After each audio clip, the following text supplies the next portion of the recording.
Hello, and welcome to Mental Health Matters Podcast. I'm your host, Liz Lang, and I'm here with Dr. Mark Burton. In this podcast, we will talk about all things mental health. Thank you so much for joining us.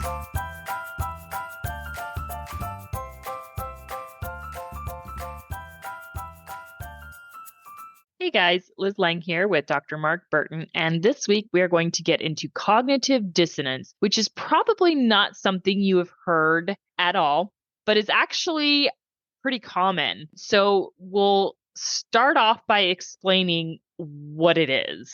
I think it is very common, but most people wouldn't know the name or the term probably, that maybe in a movie where they talked about it. So cognitive dissonance is mental discomfort that results from holding two conflicting beliefs or values or attitudes. I think it can also be a behavior, for instance, or like a belief contrasted with a behavior. Mm-hmm.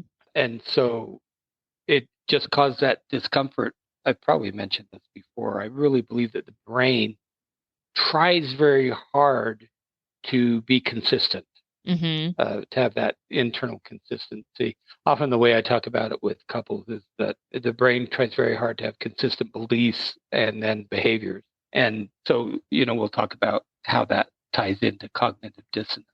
So the dissonance means there's a dissonance or a disconnect between either two beliefs or how we believe and how we're behaving. Right. And so there's a common example that you often hear of smoking. It's a good example. It makes a lot of sense. Yeah. So, you hear that smoking is bad. And so you start to believe, yeah, smoking is bad. And so you're uncomfortable with the idea of smoking because it's bad for your health. So you decide to quit. Well, then quitting is genuinely hard to quit. And so you don't quit. And so you rationalize to yourself, well, smoking isn't that bad for your health, or, Right. What difference does it really make? So you want your values and your beliefs to align with your actions. Mm-hmm. I think one that a lot of people could really connect with is around dieting and what we eat. It's the same type of thing. I hope there are fewer people who smoke now than Yeah. 50 years ago. I Yeah. hope. But, in a culture such as ours, there's hundreds of thousands of people who are on diets at any time. But the cognitive dissonance that you feel, or the discomfort from, I know I shouldn't have that brownie, but I'm going to anyway. You somehow you rationalize that in your head. Same thing could be said around like exercise. Mm-hmm. I know exercise is really good for us. I should do that. But then you rationalize the reason to not get out of bed. It just feels too good to sleep in for a half hour. And so I hear those rationalizations all the time in the office for people who want to change their behavior. But I think it's also, if you're talking about strictly beliefs, then I think, for example, that, someone who has, say, certain moral beliefs or moral values, and then somehow they rationalize voting for someone who doesn't have those. And I think that's an example of cognitive dissonance. I think the reason that we can talk about it without being too political is that I would guess it applies to both of the major parties in the U.S. And so it's not just singling out one party, but a lot of people do that. Right. So here's a really good example that I personally had. So when my father-in-law moved in with us, I went back to work, and I originally started working part-time. And then when I went to full-time, I experienced this a lot, just this pull of, I have this job and I enjoy my job. I want to do this job and I want to do well, but I also wanted to be home with my kids. Yeah. And it was a lot of this cognitive dissonance of, I couldn't meld the two. Like I couldn't get them to connect. And that's why I ended up quitting my job, is because I missed my kids too much. Yeah. It was more important for me to be a mom because my kids are still young. I mean, my youngest was, I think, 4. No, he was 3. Yeah, he was about 3, at the time that I started working. And, or actually he was like 2.5. And so, I wanted to be mom more than I wanted to work, and it just wasn't working. And so I experienced that cognitive dissonance. And as a result, I quit my job. Again, it's something that we all experience. I was going to just go over a couple of signs that you might experience where you could say, okay, this is some cognitive dissonance going on. Feeling uncomfortable about doing something or making a decision, which is what you just described. Trying to justify or rationalize a decision that you've made or an action. Feeling embarrassed or ashamed about something you've done. Trying to hide your action from other people. Experience guilt or regret about something you've done in the past. Doing things for social pressure. And I think, it'd be interesting to talk to adolescents. I don't have any adolescents in my practice right now, or family, of course. But it'd be interesting to see if they feel what we're describing as cognitive dissonance because of pressure from peer group, because that's pretty common for adolescents. Yeah, right. Well, and another thing is I think that teens and young adults who are they're trying to become autonomous from their parents and they're discovering their own beliefs. And so I would imagine that they feel it quite often because for so long, we just, as children, they just automatically kind of take on the beliefs of their parents, right? They believe whatever their parents believe because it's all they know. And they just kind of assume that their parents are right. And then as they grow up and they form their own opinions, that's got to be really just discomforting or uncomfortable to sit here and say, well, wait a minute, are my parents' beliefs right? Do I believe what my parents believe? Yeah. And, they have to make that choice. Yeah, I can give you an example. This is one that stands out to me. Okay. So I think a lot of listeners know I used to be an active member of the LDS faith, but I'm not anymore. So years ago, I went up to Seattle and spent a week with the Gottman, who we often talk about, John and Julie Gottman, pretty seminar. And so in Seattle, they're very proud of their coffee. And, as an active LDS member, I'd never had coffee before. And anyway, I'd been, out of the church for several years. And I thought, I'm going to have some coffee. And man, did I experience that cognitive dissonance the first few times. Yeah. I thought, what is this strange feeling I have? Like I was doing something really awful. So that's one of the ways I experienced cognitive dissonance. Well, because for so many years, you were taught coffee is wrong. And wrong. And then, what I didn't say is I love coffee. And it was actually, it was like this eye-opening experience. I thought, wow, this is really great. Yeah. And, they have this, at this conference, they have this big bar set up with coffee all the time because it's Seattle. And so they love their coffee. Oh, yeah. I think Starbucks originated in Seattle. Starbucks, I think Pete might be from up there. Seattle's finest or Seattle's best. Yeah. Yeah. Right. Yeah. It is a big deal. I grew up in that area, and coffee is like, there's a coffee corner there's a coffee shop in every corner. It's every corner. Yeah. It's just commonplace. Okay. So I want to talk briefly about kind of values and morals and where they originate. So, or at least talk about the amygdala, right? And so the amygdala is a small structure in the brain, which is responsible for a myriad of things. And Mark, being the expert, I'll let you explain that. So I think that as neuroscientists, part of their job, they try to isolate what parts of the brain are responsible for either certain emotions or thoughts or, behaviors. And it's really hard to do that.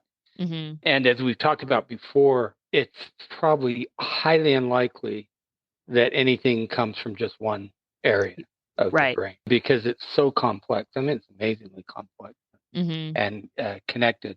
And so when I think about morals, so that you can think about it in a couple of ways. You're asking specifically, probably mostly about the formation of moral values. You can also think of it in terms of what is it that regulates behavior that goes along with your moral values. So behavior, I think that, again, there are many areas. I'm not going to say this is the only area, but the frontal lobes are certainly very important in regulating any type of behavior. A lot of people call them the brakes of putting the brakes on behavior that we shouldn't do. So I think where the amygdala comes in is with a lot of moral value, you can imagine there's a high emotional content. Say, for instance, that when you're developing morals, say as an adolescent or child, one of the things you want to be experiencing is empathy.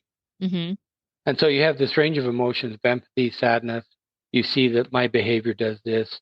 And I think it's one of the ways that we develop a moral code. And so I think the way that the limbic system, so the amygdala is part of the limbic system, that one of the maybe the most important ways is in its regulation, or it's the way it helps us with emotion. And so I think with morality, or the formation of morality, there's a very big emotional content. And yes. so that's what I think its main contribution. And so my understanding too of the amygdala is it does serve an important function in the body in terms of, so it's your amygdala that won't allow you to swallow poison, right? Okay, right. And so, you know who talked about this at one time was Robert Sapolsky. Yeah. You remember? Yeah. Yeah. And so oftentimes, people can have an amygdalary response if there's something abhorrent. So, in general, most people would think of just abusing an animal. That's probably going to elicit some sort of amygdalary, like that's going to elicit a feeling of disgust inside. Right. So that's the emotion, right? The very strong emotional response. Yeah. And so I thought it would be interesting to talk about why people don't experience cognitive dissonance all the time, right? This idea that we can believe different things and be comfortable of experiencing different beliefs. A good example is, I think religion is probably a pretty good example. People have different religious beliefs, and, not everybody believes in the same religion. So what are your thoughts on this? Well, so I do have thoughts, but tell me, how does the religious piece, because you're talking about why don't people have their own cognitive dissonance more often? Yeah. And the thought that entered my head when you asked the question is, what makes you think they don't? Because I think that, like, the examples we gave are pretty common. I don't know that anyone would say, oh yeah, I'm experiencing cognitive dissonance. I think it's one of the things that we might experience and not realize we're experiencing. Oh, okay. Yeah. Yeah, probably. And I think you have to be pretty self-aware to realize you're doing something you're uncomfortable with. And I think that it might be maybe a problem with words or terms that we're using, that if people were aware, oh, this is cognitive dissonance, I'm feeling uncomfortable, you'd probably get a lot more people thinking, yeah, I experienced that. That's true. So yeah. I think it's a lack of knowledge of what it is that's going on. Here's the other thing that I think about, that I've said before, that I think self-esteem is really based on, is your self-concept in line with your behavior? So when you think about that, we all have a self-concept. We think, okay, I'm a moral person, or I'm a smart person, or something like that, or I'm a kind person. But what if our behavior does not indicate we're a kind person? Like if we're unkind to someone, then I think that's an example of how someone might experience cognitive dissonance. So if you see yourself as a kind person, you're going down the road, and you flip off the guy next to you because he may have not used his turn signal or something, then that's an example, I think, of cognitive dissonance. So are you really a kind person? You're not behaving like that. And so what I sometimes try and help people understand is that I think if you have that self-concept, where you think of yourself as a kind person, and then you're behaving maybe 100% of the time or 99% of the time as a kind person, I don't think you have cognitive dissonance around that particular issue. And also, the way it ties into self-esteem, I think the closer your behavior gets in alignment with your self-concept, I think the higher your self-esteem is, because you really are behaving as the person you believe you are. Right. Well, and I think another time that people really probably experience, and I just thought of this as you were talking, cognitive dissonance, is when they cause some sort of inadvertent negative reaction. Like if they do it inadvertently, like they do something and it has an unintentional negative consequence. Like I'm talking about somebody who maybe isn't paying attention and they cause an accident. That's going to cause a lot of cognitive dissonance, because you're going to look back and say, I should not have done that. I was doing something wrong. And so, cognitive dissonance is probably a fancy way of saying guilt, I think. Well, that's one of the, certainly guilt or embarrassment. But I think, your example of causing an accident, I think most of us think we're probably better drivers than We Yeah, actually are. that is But so true. you think yourself as a good driver, and then you cause an accident. Yeah, Yep. you're not. It goes back to you're not behaving, or you didn't behave in that moment in a way that was in alignment with your self concept. Mm-hmm. Yeah. Right. I mean, I'm sure I would experience that because I mean, if I ever got into an accident in the snow, I feel confident driving in the snow, Hmm. right? But I mean, but then again, driving in the snow, like, I feel like that's a bit of a wild card. So maybe that's like a complete aside and doesn't even matter. But okay, so here's a question. Hmm. Do you think that cognitive dissonance occurs less often as you age? Oh, that's a very good question. Here's the reason I think it might. Well, actually, there are a couple of reasons. Okay. Now, I'm just going to talk probably from my own experience. Mm-hmm. I'm a person of advanced years, you might say. So I think that one thing that happens is we tend to care less what people think about us. At Mm. least I do. That's a good point. I didn't think about cognitive dissonance Yeah. just in terms of we care so much about what people think. We want to be accepted. And that's, I Hmm. mean, I guess we did kind of touch on that in terms of peer pressure, but that's Yeah. a major component because if you genuinely don't care what people think, then it's not going to bother you. No. And I find that, now where you know, say 10, 20 years ago, I really used to, worry about what people thought about me. I really don't care anymore. Mostly. I Yeah, mean, you still have some of it. But sure. okay, so there's that piece. I think the other piece is that, life is about learning. Yep. Life is about learning how to control your behavior. You Hmm. have thoughts, how to control your behavior, what is appropriate in certain situations, what isn't appropriate. And I think as you age, you just get more experience with life.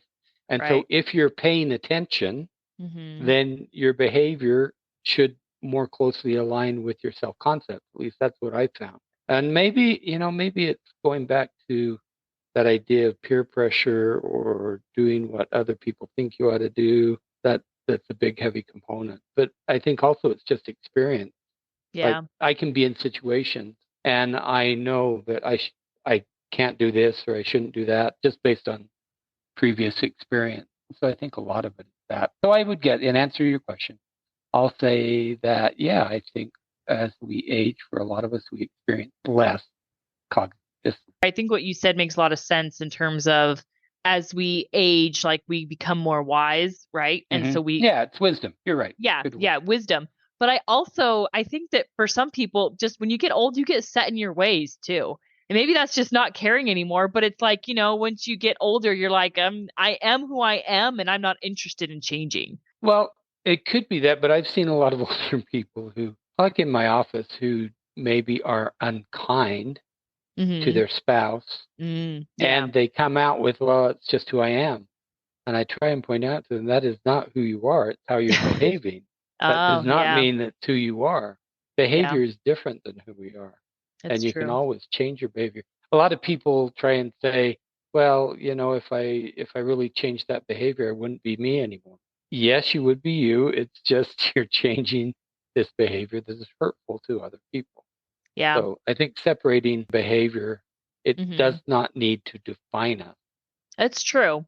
We don't let it define you if you're a certain way and think, oh, I can't change.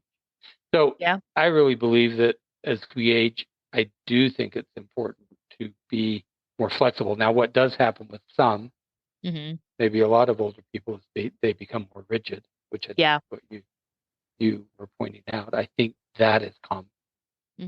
Right. So, I mean, I can't help thinking of, Curtis's late grandma. She was 93 years old when she passed away. And man, she just said what she thought. But And and it was did fantastic. It was very amusing. well, did you think she thought it was a good trait of hers? Like, is I that just what don't she think thought? I just don't think she cared. I mean, she had no filter and Uh she huh. wasn't rude, right? Like she didn't like just say rude things about people, well, at least in general. But I mean, she said what was on her mind and she just said it like it was. I mean, and she Okay, would just say the best things ever. but Liz, you just said something kind of important. As we age, I think, the cognitive decline. I think it makes it hard to filter. And so That's true. it could be that she just lost her ability to filter what's coming into her head. That's a very good point. But man, she said some things. I'm just like goals. Yeah. Just awesome. Okay, so another area of cognitive dissonance that I thought might be interesting to discuss, and that is criminals and how, Oh, yeah, and how criminals experience cognitive dissonance. And maybe they've just found a way to rationalize or justify their experience. But I mean, what are your thoughts on that? I mean, because a lot of times criminals, they'll keep doing the same thing over and over until they get caught. And obviously they know it's wrong because it's illegal. well, there's certainly there's a certain amount of justification that goes on. Like, Yeah. these people don't deserve what they have. I do, that type of thing. But if you look at antisocial personality disorder or Mm, sociopaths, let's call them, that in the past there was a belief that they just didn't have that circuitry in the brain that allowed them to feel empathy. hmm And so, if you think about any criminal act, there's really a lack of empathy. Even if I'm going into the store and stealing something, you're stealing from someone. You're decreasing Yeah. someone's income or something. You're Yeah. affecting someone. And so the thought was at the time that little or no empathy. What I've read recently is there's a change in how people are thinking about that they actually have empathy. They just make the choice to not follow the empathy and just do the behavior that they know is wrong, illegal. And so it Which becomes a choice more than anything. But your which almost, question, yeah. do they experience cognitive dissonance? I don't know about that. I don't know enough about it. But I Right. think it's interesting to think that maybe it's not about empathy at all. hmm Maybe it's more these people are able, well, maybe they're able, okay, here's the thought. This is just a thought I'm going to throw out. Maybe they're really able to push aside the cognitive dissonance, Yeah. whereas That would, someone else, that would make yeah. a difference, but to them, it probably doesn't. Right. And so I'm wondering too if maybe they feel disgust differently than others. So I wonder if it has to do with their amygdala, like their amygdalary response. Well, it could be. And so that goes back to, what I said first, that it's more hmm tied into empathy. Right. Yeah. But, the current thinking is trending more toward, no, they have, their amygdala is fine. They just make choices, override. And There's a and I rationalization of some sort going on. yeah, and I think too it kind of depends on the type of criminal or the type of crime. Hmm. So, I mean, I think a good example is like if you think of somebody who is embezzling money, oftentimes it starts out as just as a small thing, right? Or Curtis told me this story once of somebody who and who got in a lot of trouble. I think he might even face criminal charges for it.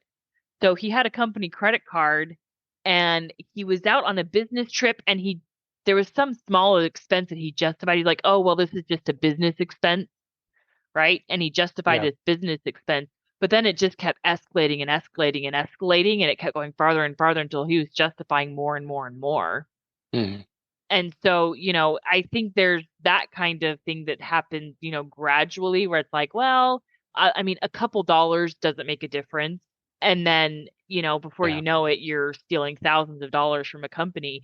And then there's Yeah. also the type of people who, will just, I mean, they'll just flat out rob somebody at gunpoint, right? I mean, Right. it's like so I think there's differences. And so, you think of the cognitive dissonance for somebody who is like, who starts out small and then it grows bigger.